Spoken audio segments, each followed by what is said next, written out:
What is utang ba? Utang is spending money you have not yet earned. Because you have not yet earned it, mahal siya. Kasi dinala mo yung future, today, tama ba yun, Dom? Dinala mo, so mahal siya. Okay? So ngayon, you have to work double in order to pay. I have no problem sa utang.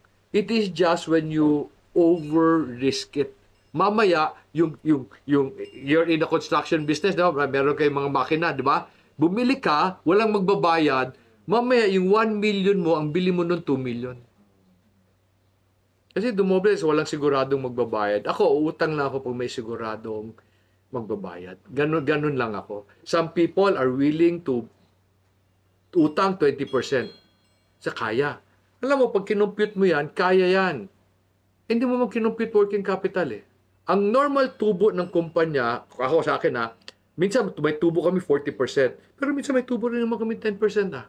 Kasi naglalaro yung merkado, o naglalaro yung panahon. Para rin sa inyo. Minsan madami, minsan wala. So normally, 20% lang yung kita ng kumpanya at the end of the year. Yeah. Normally. That's true. Okay, pero, lit, no? Hindi mo lit yan. Kasi in 5 years, nagdoble ka. Di ba in 5 years, you double your size. No, that's not bad. Kaso lang problema, minamadali mo. So, pag umutang ka, ang ginawa mo, binili mo yung oras. Hindi masama umutang. It's a tool, pero dapat tama ang pag-utang. Nakatulong ba sa iyo ang video na to? Kung may natutunan ka na maganda, sana i-share mo sa kaibigan o kamag-anak mo because I'm sure kailangan din nila matutunan yung narinig mo. However, I'd like to ask you a small favor. Gusto ko sana mag-subscribe ka and i-click yung like button because if you do so, the algorithm of YouTube will share this video to other people and so mas marami tayong matulungan.